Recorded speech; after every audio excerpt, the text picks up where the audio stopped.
Hello friends, வணக்கம். தயவுசெய்து நம்மளது சேனலை சப்ஸ்கிரைப் பண்ணுங்கள்.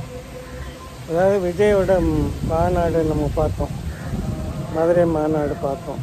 அதில் பொதுவாக ஒரு கட்சியை துவக்கிறவங்க என்ன சொல்லுவாங்கன்னா, பெண்களுடைய முன்னேற்றம், தேசத்தோட முன்னேற்றம், விவசாயத்தில் தன்னிறைவு, தேசப்பற்று, இதெல்லாம் தான் நம்மளுடைய கொள்கை அப்படின்னு தான் சொல்லுவாங்க, ஆரம்பிப்பாங்க.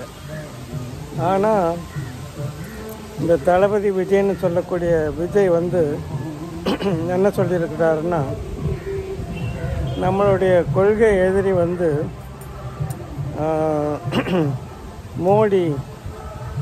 மோடியோடைய மத்திய சர்க்கார் அதாவது ஒன்றிய சர்க்கார் நம்முடைய கொள்கை எதிரி, அதே சமயத்தில் ஆட்சி எதிரி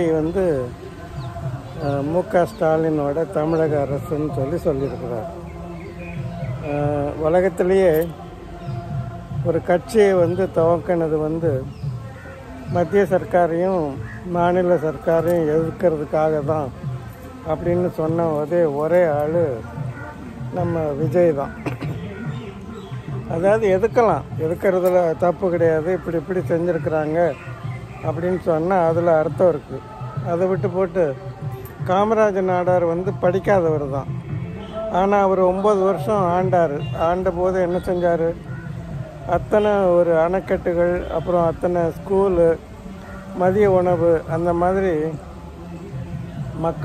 ஏழை மக்களோட பல்ஸ் பார்த்துட்டு அவர் அவ்வளோ தூரத்துக்கு நல்லது செஞ்சார்.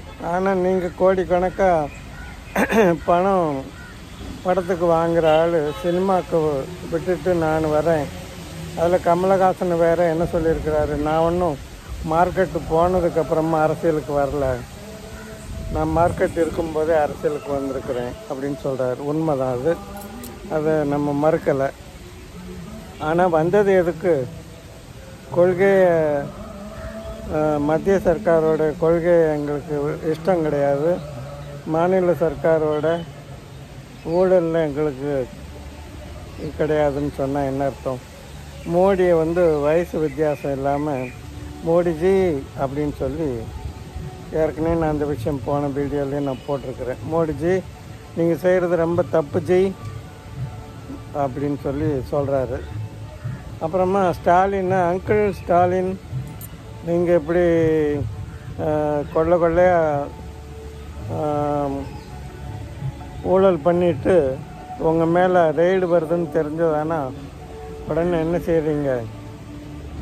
டெல்லிக்கு பறந்து போய் ஏர்போர்ட்டு வாசலில் நிதியமைச்சரை போய் பார்க்குறீங்க. அப்புறமா என்ன செய்கிறீங்க? அவங்க காலில் விழாத குறையா அழுது உங்கள் மேலே இருக்கிற ஊழலை தள்ளி போட வைக்கிறீங்க. ஆனால் ஒரு நல்ல எதிர்க்கட்சி, நல்ல ஒரு நேர்மையான ஒரு கட்சி ஆட்சிக்கு வந்துதானே நீங்கள் உள்ளே போகிறது உறுதி தான். இத்தனை வருஷமாக 1967 உங்கள் தந்தையார் அடிக்காத கொள்ளை கிடையாது. கேட்டால் சர்க்கரையை எறும்பு தின்னுருச்சு, சாக்கை கரையாக அரைச்சிருச்சுன்னு சொன்னவர் தான். சர்க்காரியார் கமிஷனே என்ன சொல்லுது?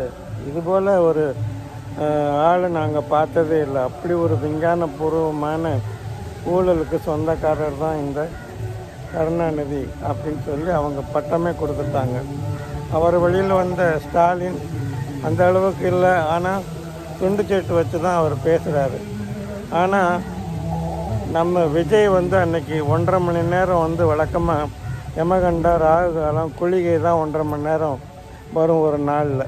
ஆனால் விஜய் என்ன செஞ்சார்? அந்த கூட்டத்தை 1.5 மணி நேரம் மட்டும்தான் நடத்தினார்.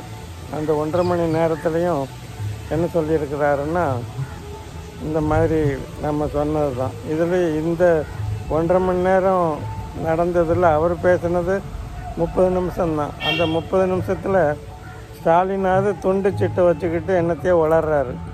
இவர் என்ன செஞ்சார்? A4 சைஸில் விவரமாக எழுதி அதை மற்றவங்களுக்கு தெரியாத அளவுக்கு வாசிச்சுட்டார். அதுதான் நடந்ததே, தவிர மற்றபடி சொல்லிக்கிறதுக்கு எதுவுமே இல்லை. அதனால் இவங்கெல்லாம் ஆட்சிக்கு வந்தான்னு வைங்க, நம்ம பாடு ரொம்ப திண்டாட்டம்தான். உங்களை யார் இங்கே வர சொல்லி அழுதாங்கன்னு எனக்கு தெரியல. வழக்கம் போல் இன்னும் ஒரு 15 வருஷம் ரஜினிகாந்த் இப்போ 75 வயசுலேயும் நடிச்சுக்கிட்டு தான் இருக்கிறாரு. அதனால் உங்களுக்கு குறைஞ்சபட்சம் 25 வருஷம் நீங்கள் நடிக்கலாம். அப்படி இருக்கும்போது எதுக்கு எங்களை பாடப்படுத்துறதுக்கு வாரீங்கங்கிறது புரியல. அதனால் தயவுசெய்து நீங்கள் உங்களுக்கு நிச்சயம் ஜெயிக்க முடியாதுங்கிறது தான் உண்மை. நிறைய அரசியல் ஆலோசகர்கள் அதை தான் சொல்லிகிட்டு இருக்கிறாங்க. ஏதாவது கூட்டணி சேர்ந்தால் ஏதாவது கொஞ்சம் சீட்டு கிடைக்கும், ஒரு 20-30 சீட்டு கிடைக்கும். மற்றபடி நீங்கள் ஆட்சியை பிடிக்கிற அளவுக்கு உங்கள்கிட்ட கெப்பாசிட்டி இல்லைங்கிறது தான் நிஜம். அதனால் பொறுத்திருந்து பார்க்கலாம். இந்த வீடியோ பிடிச்சிருந்தா லைக் பண்ணுங்கள், நண்பர்களுக்கும் உறவினருக்கும் ஷேர் பண்ணுங்கள். கண்டிப்பாக தயவுசெய்து சப்ஸ்கிரைப் பண்ணுங்கள். தேங்க்யூ.